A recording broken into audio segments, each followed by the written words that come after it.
ఏలూరులో 12 మంది మావోయిస్టులను పోలీసులు అదుపులోకి తీసుకున్నట్టుగా తెలుస్తోంది. ఏపీ వ్యాప్తంగా జల్లెడ పట్టేస్తున్నారు గ్రేహౌండ్స్ దళాలు, ఆక్టోపస్ దళాలు. దీనికి సంబంధించి మోర్ డీటెయిల్స్ విజయవాడ నుంచి మా ప్రతినిధి శ్రీకాంత్ అడిగి తెలుసుకుందాం. శ్రీకాంత్, ఏపీ వ్యాప్తంగా 60 నుంచి 70 మంది మావోయిస్టులు తలదాచుకున్నట్టుగా తెలుస్తోంది.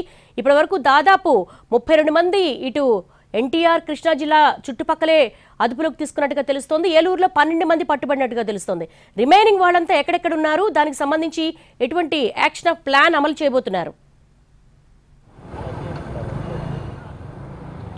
దేవి, మొత్తం ఉదయం నుంచి కూడా ఏపీలో ఈ మావోయిస్టుల ఎన్కౌంటర్తో మొదలైనటువంటి వ్యవహారం ఇప్పుడు వాళ్ళకి సంబంధించిన వాళ్ళని ఏపీ వ్యాప్తంగా ఎక్కడెక్కడ తలదాచుకున్నారో వాళ్ళందరినీ పట్టుకోవటం మీద అయితే అధికారులు ఫోకస్ పెట్టినట్టుగైతే మనకి తెలుస్తూ ఉంది. ప్రధానంగా అటు కృష్ణా జిల్లా, ఎన్టీఆర్ జిల్లాతో పాటు ఏలూరు, కాకినాడ జిల్లా, అల్లూరు జిల్లా, ఈ జిల్లాలన్నింటిలో కూడా మావోయిస్టులు ఛత్తీస్గఢ్ ఏదైతే ఎన్కౌంటర్ జరిగిందో రంపచోడవరం దగ్గర నుంచి ఆ సమీప ప్రాంతాల నుంచి కూడా వీళ్ళందరూ ఈ కూంబింగ్కి సంబంధించి పూర్తి స్థాయి సమాచారం కొద్ది రోజులుగా ఉన్న నేపథ్యంలో వీళ్ళందరూ కూడా ఒక నెల రోజుల క్రితం నుంచే ఏపీలోని పలు ప్రాంతాల్లో షెల్టర్ జోన్లను ఏర్పాటు చేసుకున్నట్టుగా అధికారులు ప్రాథమికంగా విచారణలో గుర్తించినట్టుగా అయితే మనకి తెలుస్తూ ఉంది. అందులో భాగంగానే అంటే ఇప్పుడు ఇవాళ పెనమలూరులో పట్టుబడినటువంటి 28 మంది మావోయిస్టులకి సంబంధించి కూడా వీళ్ళు ఇక్కడ ఉంటున్నారు అనే అంశానికి సంబంధించి కూడా జిల్లా పోలీసులకి గత కొన్ని రోజులుగా సమాచారం ఉంది. వాళ్ళ మీద మానిటరింగ్ పెట్టడం వల్లే ఇవాళ పూర్తి స్థాయిలో ఒకవైపున హెగ్డాకి సంబంధించిన ఎన్కౌంటర్ జరగడంతో వీళ్ళు ఏమైనా ప్రతి దాడులకు పాల్పడే అవకాశం ఉంటుంది కాబట్టి ప్రతీకార దాడులకు వెంటనే ఆ ఘటన జరిగిన గంటల సమయంలోనే వీళ్ళందరినీ కూడా అదుపులోకి తీసుకున్నట్టుగైతే మనకి తెలుస్తుంది. ఇవాళ ఉదయం 7:30 గంటల సమయం నుంచే ఈ అంశానికి సంబంధించి మావోయిస్టుల కదలికల మీద వాళ్ళని పట్టుకోవడానికి సంబంధించిన సెర్చ్ ఆపరేషన్స్ అనేది ఏపీ వ్యాప్తంగా ప్రారంభమయ్యాయి. ఇటు విజయవాడ రామవరపాడు సెంటర్లో విజయవాడ పోలీసులు గాలింపు చర్యలు వాళ్ళకు వచ్చిన ఇన్ఫర్మేషన్ మీద రామవరపాడు, పడమట, పరిసర ప్రాంతాల్లోని కొన్ని నివాసాల్లో సెర్చ్ ఆపరేషన్స్ చేశారు. వాళ్ళు విజయవాడ పోలీసులు 4 మావోయిస్టులను ఇప్పటికే అదుపులోకి తీసుకున్నారు. ఇక ప్రస్తుతం మనం ఉన్నటువంటి పెనమలూరులో ఉన్నటువంటి కొత్త ఆటో నగర్లో ఉన్నటువంటి ఈ భవనంలో కూడా 28 మంది ఉన్నట్టుగా కూడా అధికారులకి పక్కా సమాచారం వచ్చిన నేపథ్యంలో సుమారు 150 మంది పోలీసులు అటు గ్రేహౌండ్స్ కానీ, లా అండ్ ఆర్డర్ పోలీసులు కానీ, దీంతోపాటు కౌంటర్ ఇంటెలిజెన్స్ పోలీసులు ఎప్పటికప్పుడు మానిటర్ చేస్తూ ఉదయం 7:30 గంటల సమయానికి బిల్డింగ్ దగ్గరకు కూడా చేరుకోవడం జరిగింది. మొత్తం అందరూ కూడా బిల్డింగ్ 3వ ఫ్లోర్లో ఉన్నట్టుగా కూడా సమాచారం అందుకోవడంతో ఒకసారిగా ఈ పరిసర ప్రాంతాలు ఒకసారి మనం పరిశీలిస్తే అన్నీ కూడా క్లోజ్ చేసిన పరిస్థితి. అంతా ఒక ఇండస్ట్రియల్ ఏరియా, అంటే పరిశ్రమలకు సంబంధించిన వాళ్ళందరూ కూడా ఉదయం 10 గంటల సమయం నుంచి మాత్రమే ఈ పరిశ్రమలన్నీ తెరుస్తూ ఉంటారు. ఈ నేపథ్యంలో 7:30 గంటల సమయానికే అందరూ కూడా పోలీసులు, గ్రేహౌండ్స్ కానీ, ఆక్టోపస్ దళాలు కానీ అన్నీ ఇక్కడికి రావడంతో మొత్తం చుట్టుపక్కల ఈ భవనానికి చుట్టుపక్కల ఉన్నటువంటి అన్ని షాప్స్ కానీ, పరిశ్రమలు కానీ అన్నింటినీ కూడా ఉదయం వాళ్ళు రాకముందే మూయించిన పరిస్థితి. ఎవరిని కూడా తెరవనివ్వకుండా ఆపరేషన్ని స్టార్ట్ చేశారు. నేరుగా భవనం 3వ ఫ్లోర్కి చేరుకున్నారు. వాళ్ళందరూ అందులో 28 మందిలో ఎక్కువ మంది మహిళలే ఉన్నట్టుగా కూడా అధికారులు గుర్తించడం కూడా జరిగింది. వాళ్ళందరిలో కొంతమంది నిద్రపోయిన పరిస్థితి. వెంటనే అప్పటికే ఆక్టోపస్ దళాలన్నీ కూడా మొత్తం భవనం మొత్తాన్ని అదుపులోకి తీసుకోవడంతో పాటు ఆ పరిసర ప్రాంతాలన్నింటినీ కూడా అటు పూర్తి స్థాయిలో పోలీసులు తమ అధీనంలోకి తీసుకోవడంతో ఎవరు కూడా బయటికి వెళ్ళలేని పరిస్థితి. అయితే వాళ్ళ దగ్గర ఆయుధాలు ఉన్నాయి అనే అంశం మీద ఒక స్పష్టమైన సమాచారం అధికారులకి ఉన్న నేపథ్యంలోనే అధికారులు కూడా ఆయుధాలతోనే భవనంలోకి వెళ్ళటం, భవనం పరిసర ప్రాంతాల్లో ఉన్నటువంటి ఆక్టోపస్ దళాలు కానీ, బయట లా అండ్ ఆర్డర్ పోలీసులు కూడా అవసరమైతే ఫైరింగ్కి సిద్ధమయ్యే వెళ్ళారు. జిల్లా ఎస్పీ విద్యాసాగర్ నాయుడు కూడా ఆపరేషన్స్లో ఉదయం నుంచి కూడా పాల్గొనడం కూడా జరిగింది. పైకి వెళ్ళిన తర్వాత వాళ్ళందరూ కూడా కొంతమంది నిద్రలో ఉన్నారు. వాళ్ళ దగ్గర కొన్ని బ్యాగ్స్ ఉన్నాయి. ఆ బ్యాగ్లో కొన్ని ఆయుధాలు కలిగి ఉన్నట్టుగా అధికారులు గుర్తించారు. తర్వాత కొంతమందిని ఒక్కొక్కరుగా ఒక ఫస్ట్ విడతలో ఒక 6గురిని అక్కడ నుండి తరలించారు. తర్వాత ఒక 8 మందిని తరలించారు. అలా 3-4 దఫాల్లో మొత్తం అందరినీ కూడా అక్కడ నుండి తరలించారు. అయితే వాళ్ళ దగ్గర ఏమున్నాయి అనే అంశం మీద ఫోకస్ పెట్టారు. అయితే కొన్ని ఆయుధాలు ఉన్నాయి, అవి కొన్ని మంచి ఆయుధాలు కూడా ఉన్నట్టుగా కూడా అధికారులు గుర్తించడం కూడా జరిగింది. దీంతోపాటు పేలుడికి ఉపయోగించేటువంటి కొన్ని వైర్లు కానీ, అదేవిధంగా పదార్థాలు కానీ అధికారులు వాళ్ళ బ్యాగ్స్లో కూడా గుర్తించిన పరిస్థితి. వాటన్నిటినీ వెంటనే ఏమన్నా పేలటానికి అవకాశం ఉందా అనే అంశం మీద అధికారులు ఫోకస్ పెట్టారు. దీంతో క్లూస్ టీమ్ని పిలిపించారు, బాంబ్ స్క్వాడ్ని రంగంలోకి దింపారు. దీంతోపాటు ఆక్టోపస్ బృందాలు కూడా వీటన్నిటిని కూడా పరిశీలన జరిపేవి. కొన్ని గంటల పాటు అంటే 2-3 గంటల పాటు ఈ పరిశీలన అనేది జరిగింది. ఆ సమయంలో ఎటువంటి పేలుడికి అవకాశం లేదని ఒక క్లారిటీ వచ్చిన తర్వాత అధికారులు వీళ్ళందరినీ కూడా ఇక్కడ నుంచి తరలించడం కూడా జరిగింది. వీళ్ళలో ఎవరైతే దేవిజీకి సంబంధించి ఎవరైతే మావోయిస్ట్ సెంట్రల్ కమిటీ ఏదైతే ఉందో దాంట్లో చీఫ్గా కూడా ఉన్నాడో ఆయన భద్రతకి సంబంధించిన వ్యక్తులు ఎవరైతే ఉన్నారో ఒక టీం అనేది ఉంది. ఆ టీం మొత్తం ఒక 9 మంది ఉన్నారు. వాళ్ళందరినీ కూడా అదుపులోకి తీసుకున్నారు. దీంతోపాటు మరొక 19 మంది మావోయిస్టులు ఉన్నారు.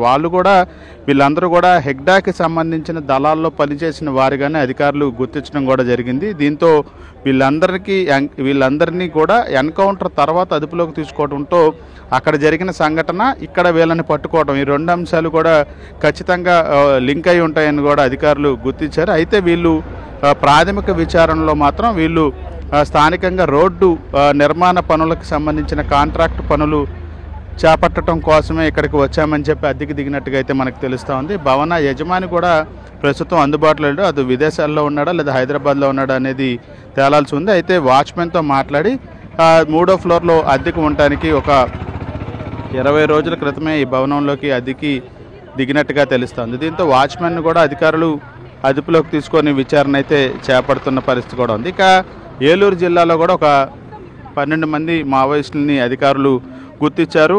కాకినాడలో 2 కూడా అదుపులోకి తీసుకొని అరెస్టులు కూడా చేసిన పరిస్థితి కూడా ఉంది. ఏపీలో మొత్తం 5 జిల్లాల్లో ఈ మావోయిస్టుల కదలికలకు సంబంధించి పూర్తి సమాచారం అధికారులకు అందడంతో దానికి సంబంధించిన విచారణని చేపట్టడం జరిగింది.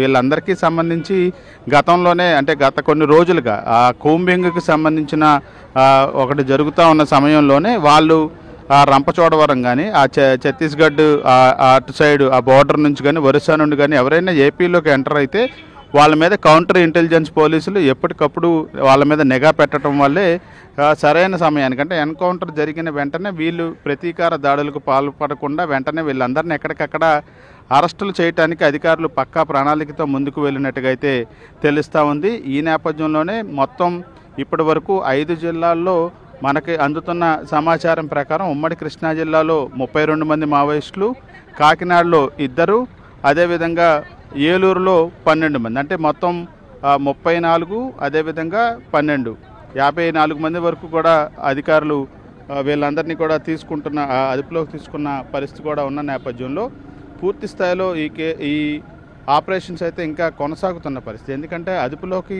తీసుకున్న వాళ్ళందరూ ఏ ఆపరేషన్స్లో పాల్గొన్నారు అనే అంశంతో పాటు ఎక్కడెక్కడి నుండి వచ్చారనే దాని మీద కూడా పూర్తి స్థాయిలో ఒక నివేదికని అధికారులు సిద్ధం చేస్తూ ఉన్నారు. దీంతో పాటుగా ఎక్కువ మంది ఛత్తీస్గఢ్ ప్రాంతానికి చెందిన వాళ్ళగానే మేము గుర్తించామని కూడా ఇప్పటికే అధికారులు కూడా చెప్తున్న నేపథ్యంలో ఇక్కడ ఎవరైనా వాళ్ళకి అండగా నిలుస్తున్నారా అనే అంశం కూడా కీలకంగా మారింది. ఎందుకంటే ఈ కేసుకు సంబంధించి వీళ్ళందరూ కూడా మనం ఒకసారి ఏలూరు జిల్లాను పరిశీలిస్తే 12 మంది, విజయవాడలో 4, కానీ పెరంబలూరులో మాత్రం 28 మంది వరకు కూడా ఇక్కడ పట్టుబడటంతో ఎక్కువ మంది ఇక్కడే ఉండటం వెనుక కారణం ఏంటి అనే అంశం మీద కూడా అధికారులు విచారణ కూడా చేస్తున్న పరిస్థితి. వీళ్ళందరూ ఏ ఆపరేషన్స్లో పాల్గొన్నారనేది కూడా ప్రస్తుతం అధికారులు విచారణ జరుపుతున్నారు. దీంతోపాటు ఏ ప్రాంతాలకు అంటే ఛత్తీస్గఢ్కి చెందిన వాళ్ళే ఉన్నారా, లేకపోతే ఒరిస్సాకి చెందిన వాళ్ళు ఉన్నారా, తెలంగాణ వాళ్ళు ఉన్నారా, కొంతమంది కీలక నేతలు అయితే ఉన్నారనేది పక్కా సమాచారం అధికారుల దగ్గర ఉంది.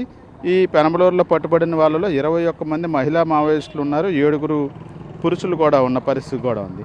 వీళ్ళందరూ కూడా హెడ్మాక్ సంబంధించిన బెటాలియన్ సభ్యులు అనేది మాత్రం ప్రాథమికంగా నిర్ధారణకి వచ్చిన నేపథ్యంలో పూర్తి స్థాయిలో ప్రస్తుతం వీళ్ళందరినీ విచారించిన తర్వాత మళ్ళీ కస్టడీలోకి కూడా తీసుకుంటామని చెప్పి కూడా జిల్లా ఎస్పీ చెప్తున్న పరిస్థితి. ఒక పెద్ద ఆపరేషన్ అయితే అధికారులు ఇవాళ పూర్తి చేసినట్టుగా అయితే సక్సెస్ఫుల్గా మనం చెప్పుకోవచ్చు. ఎందుకంటే అన్ని విభాగాలకి సంబంధించి అటు లా అండ్ ఆర్డర్ కానీ, ఇటు ఆక్టోపస్ దళాలు కానీ, ఇటు క్లూస్ టీమ్ కానీ, బాంబ్ స్క్వాడ్ కానీ అన్నీ కూడా సమన్వయంతో పనిచేయటంతో సకాలంలో ఇక్కడ ఎటువంటి ఎవరి మీద కూడా ఫైరింగ్ జరగకుండా పూర్తి స్థాయిలోనే అందరినీ అదుపులోకి తీసుకొని ఇక్కడ నుంచి తరలించిన పరిస్థితులు ఉన్నట్టుగా అయితే మనకి తెలుస్తూ ఉంది. ఇంకా కూడా ఈ భవనం పరిసర ప్రాంతాలన్నీ కూడా పోలీసు హ్యాండ్ ఓవర్లోనే ఉన్న పరిస్థితి. ఎందుకంటే ఇక్కడ కొన్ని మెటీరియల్ అంటే పేలుడుకు సంబంధించిన మెటీరియల్ కానీ, వెపన్స్ కానీ ఇవన్నీ కూడా ఇంకా కొన్ని